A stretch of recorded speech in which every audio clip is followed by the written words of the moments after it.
Mrs. Murphy was hospitalized 24 hours ago for a bacterial pneumonia. Presently, she is heavily coughing and her secretions are greenish and thick. During his initial morning round, the nurse found her ambient air oxygen saturation level to be 87%.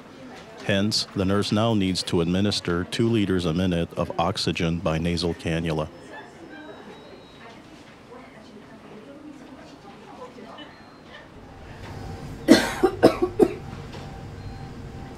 Before administering oxygen, the nurse must follow the preparatory steps. He must verify the medical order to know the exact oxygen concentration to administer. Hi, Mrs. Murphy. I'm Philip. I'm your nurse. I'm here to install a nasal cannula.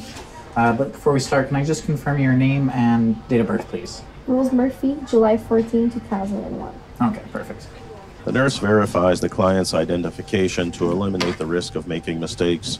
The administration of oxygen makes breathing easier and optimizes the oxygen supply to tissues.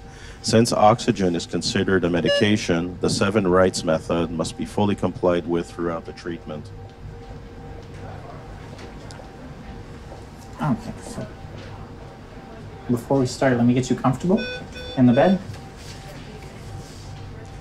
In the next step, the nurse needs to measure the client's oxygen saturation level in the blood using a pulse oximeter and compares the results obtained to the past ones.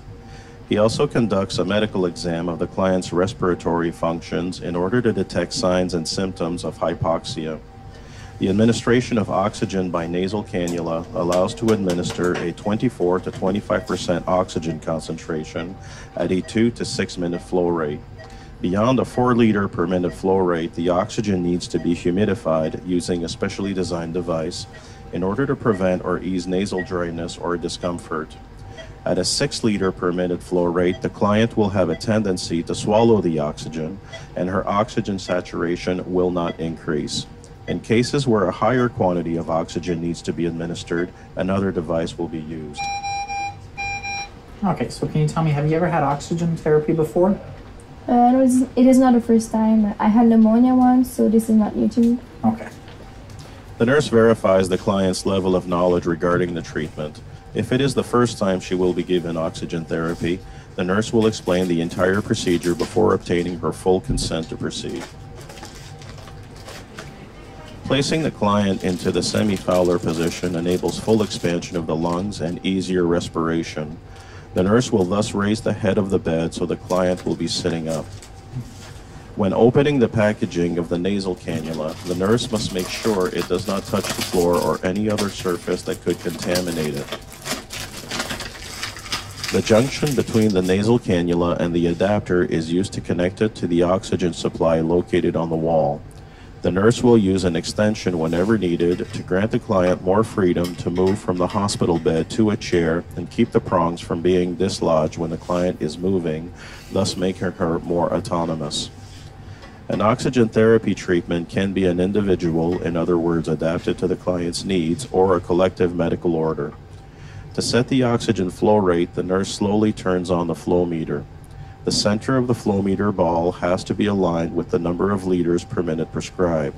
Setting the device in such a way ensures the accuracy of the oxygen flow as ordered by the physician. The nurse then positions his hand in front of the nasal prongs to make sure the oxygen is flowing correctly. Doing so enables the nurse to verify the permeability of the oxygen distribution device. This way, the nurse is sure the oxygen is flowing freely in the tubing. Did you need to blow your nose before we start? Yes, yeah, tissue, please. Okay.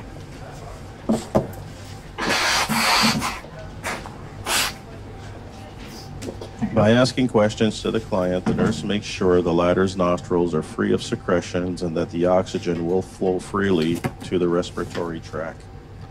He inserts the prongs into the client's nostrils with the curved part of the holes pointing downwards.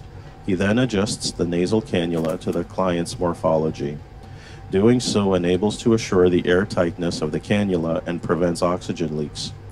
He then circles the tubing around the client's ears and brings the tubes back under the chin. He uses the adjustment ring under the client's chin to make sure the cannula always remain well positioned. The nurse must avoid over-tightening the nasal cannula, since doing this could compress it to the face or obstruct it. Equally important, using the proper installation method will prevent the risk of strangulation. Okay, so you're comfortable like this? Yes, I'm nice and comfy. Okay. I'll be back in about 20 minutes to check up on you. In the meantime, you have the call bell right here next to you. So if you feel any discomfort, and just have to give it a ring. Thank you. The nurse needs to make sure the client is comfortable during the administration of oxygen. This will make it easier for the client to accept the treatment. Moreover, this will keep the client from experiencing undesired pressure or discomfort due to a nasal cannula that is not well adjusted. The nurse will return 20 to 30 minutes after the beginning of the oxygen therapy to control the client's vital signs. He will conduct a respiratory status assessment by measuring her oxygen saturation level. If her respiratory status is stable, the nurse will assess it every 4 hours from then on. If the treatment has not yielded the expected results, the nurse will inform the physician in charge, who will state the appropriate modifications to be brought to the treatment.